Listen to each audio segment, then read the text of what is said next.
तर नमस्कार पब्लिक, मी तुमचा आदिवासी पोर्या हुशार धूम आजच्या ब्लॉगमध्ये स्वागत करीत आहे. तर मित्रांनो, सकाळ सकाळी मस्तपैकी उठलो आणि इकडे हातपाय धुण्यासाठी विहिरीकडे आलो. इकडं ब्रश घेतला आणि दात घासायला सुरुवात केली. इकडं आलो तर या विहिरीमध्ये बघतो तर काय पूर्णपणे खडक दिसत होता. फक्त थोडंसंच पाणी, पिण्याच्या लायकीचं पाणी येथे दिसत होतं. ते पिण्याच्या लायकीचं पाणी भरण्यासाठी या बायांचं इथं नंबर लागलेलं होतं. त्याच्याच पुढे 1200 मीटर अंतरावरती एक विहीर होती. ती बघायला आलो तर त्या विहिरीमध्ये साधारण पाणी होते, पण ते पिण्याच्या लायकीचे नव्हते, तर वापरण्यासाठी ते लोक येथून वाहत होती. आज आपल्या देशाला 75 वर्ष उलटून गेलेली आहेत, तरी पण आपल्या आदिवासी पेठ सुरगाणा तालुक्यातील काही गावांना भीषण पाणी टंचाईचा सामना करावा लागत आहे.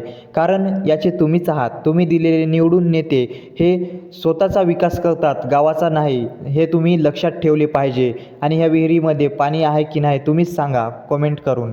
तिकडून जो डोंगर दिसतोय तो त्र्यंबकेश्वर तालुक्याचा भाग आहे. इकडं ह्या बाया हंडाभर पाण्यासाठी रात्रभर जागत असतात. त्यानंतर आम्ही चालत चालत शाळेवरती आलो.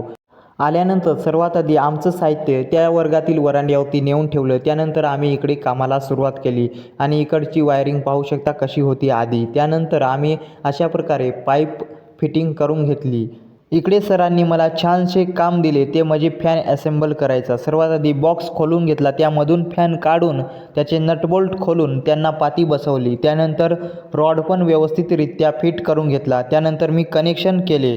तेवढ्यात या पोरांची जेवणाची सुट्टी झाली. त्यांना पाहून माझ्या शाळेचे मला दिवस आठवले. माझ्या जीवनामध्ये जर ती शाळा नसती तर कदाचित मी आज येथे नसतो. त्यानंतर आम्ही काही तासांनी त्या वर्गामध्ये यशस्वीरित्या 2 पंखे, 2 ट्यूबलाईट सोलरवरती चालू करून दिली. त्यानंतर सर्व साहित्य येथे गोळा करून ठेवले. त्यानंतर इकडे जेवणासाठी या सरांसोबत येथे आलो. मस्तपैकी तेथे जाऊन सरांसोबत जेवणाचा आस्वाद घेतला. त्यानंतर तेथून आमचं सर्व साहित्य आवरून आम्ही पुढच्या साईटकडे निघालो.